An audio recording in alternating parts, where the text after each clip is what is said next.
Okay, for my players, let's talk about the metacurrencies of Dune, just so we all have an understanding of what they are. There are three metacurrencies in Dune, and in specifics, we mean a metacurrency in the sense of something that can be used to influence an outcome, purchase something out of scope of advancement points, which are used to actually progress your character, and are acquired through either basically through character action or GM action in the one particular case. So there's three metacurrencies in Dune. There's momentum, which is the first port of call for all players because it's the easiest to generate. It's friendly in that it has no consequence for the players in their decision making, and like I said, it's quite fungible. The second is threat, which we can see I've got high noted here, and threat in particular refers to a negative for the players. So you can purchase things with threat, and the GM gets threat, which they can then spend against you. So it's a meta currency, but it gives the GM tools and weapons to use against you in play.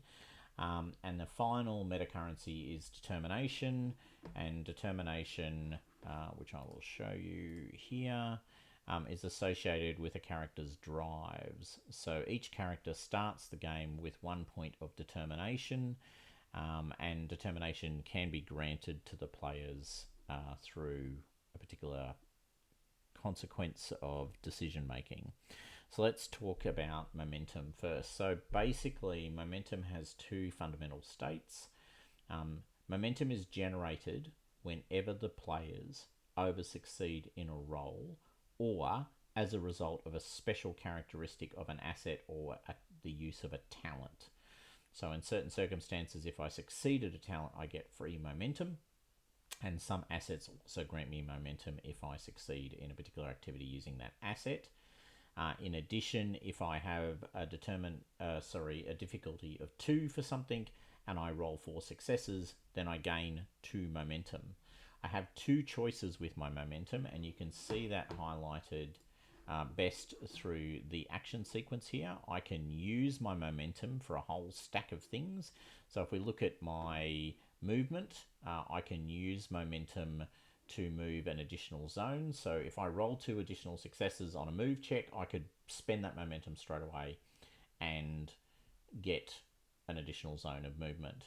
Equally, if I'm using it through a contest against an opponent, I can use that momentum for a whole stack of things. I want to keep initiative, so I'm going to pay momentum. I'm going to defeat my opponent, so I can increase the quality of my asset by 1 for just that attack, which increases the damage the weapon does.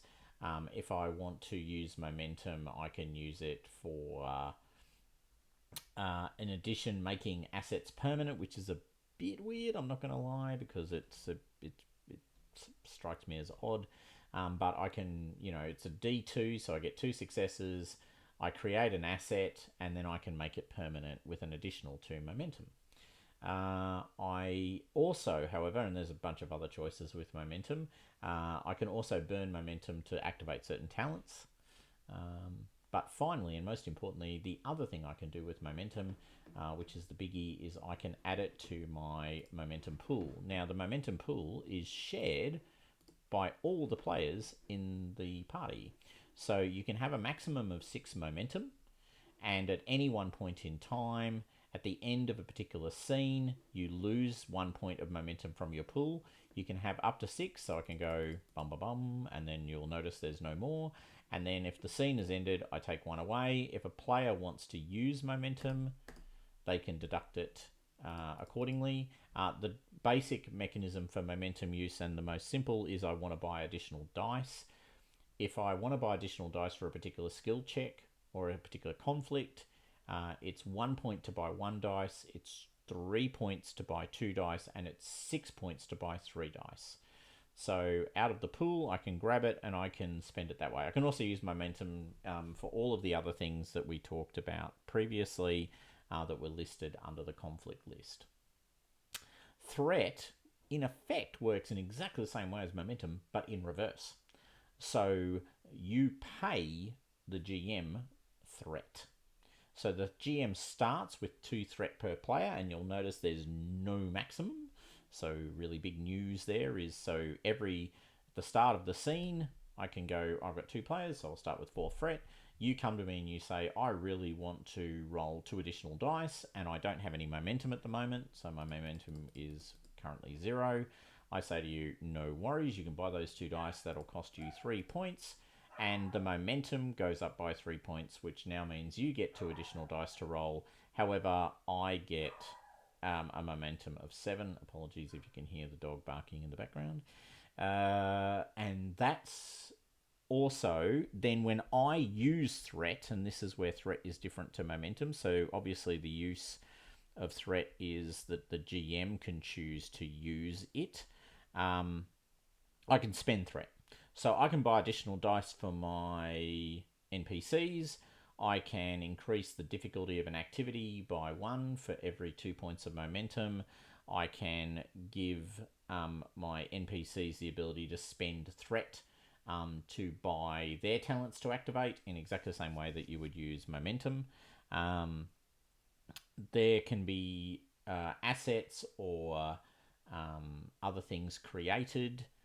Sorry, I'm struggling right now. So I can trigger environmental. I can add a trait. That's what I was thinking of. I can add a trait to a circumstance. Also, cutely, if your rival houses aren't currently involved, I can call one of them in at the cost of threat points. So I can have your enemy house suddenly appearing or intervening in the thing. So that's threat at its most basic. That's momentum at its most basic. And now for your friend and mine, determination, which is the last of the 3. Determination is quite odd. It's kind of superpowered. It has 2 fundamental uses. I can spend a determination point to buy an automatic critical on a roll. So instead of rolling a dice, I basically turn that dice to a 1 and claim the 2 successes that I would have gotten. So if I was only rolling 2 dice, I only roll 1, and the other dice is counted as being a critical success with 2 successes. My other option is I can re-roll something. So I can re-roll all the dice in a pool and say, oh, I didn't get enough successes, I'm going to use my determination and re-roll it. In addition, I can use it in 2 other ways. I can remove a trait or change one that already exists. I can also give myself an extra action. So if I'm really desperate, and I mean really desperate, I can grab a trait I can grab an extra action and use the burn of my determination. Now, the weird thing is I can only use determination in all of these ways if that activity agrees with my statement. And this is how I gain determination. So say I looked at something, the GM gave me a challenge, and I said I'm going to use my faith. So in this case, we've got the faith, I trust my heart, not my head. But it was pretty clearly a really quite thoughtful activity. So let's say I said, you're analysing the Orange Bible and you're looking for some truth inside it, and you've got to read the Bible in its entirety, or you've got to read that passage and understand it. And the character went, well, I'm going to use I trust my heart, my head. And I said, well, as GM, I don't think that's particularly applicable because in this circumstance, you're not trusting your heart, you're actually trusting your head. Player and I say, interesting question. Now, at this point, I put a determination point on the table. So I offer you a determination point. You can do one of 2 things. You can agree that I was correct, in which case you comply. So you suffer a complication, and you get to keep the determination point, or you challenge your drive. So you challenge that. You say, hold on, I am going to trust my head, not my heart. You cross out the statement dead, statement gone, and you gain that determination point. So in either case, you gain a determination point. However, you would cross out the statement, and then the statement would not be refounded. I think it's until the end of the adventure. Yeah, that sounds right. Um, okay. Oh, and you do have a third option, which is you can just choose not to use it. You can say, well, that's fascinating, but I don't want to put my faith at risk. So I'm now going to use my understand. And even though that in this particular, I'm going to use my truth, which is 4, as an example.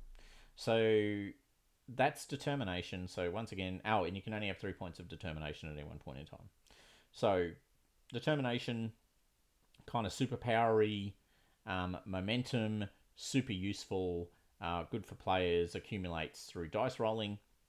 Threat is the devil's bargain. You pay me threat points, you get to do things, but then I get to use the threat against you as we move forward. Okay, that's the meta currencies in a nutshell. There's obviously a lot going on there, particularly in relation to how each of the meta currencies plays out in play, and it does once again increase the complexity of choice that the players are going through every time they go to do something, which is a significant challenge in the Dune system and probably one worth paying attention to. Okay, bye.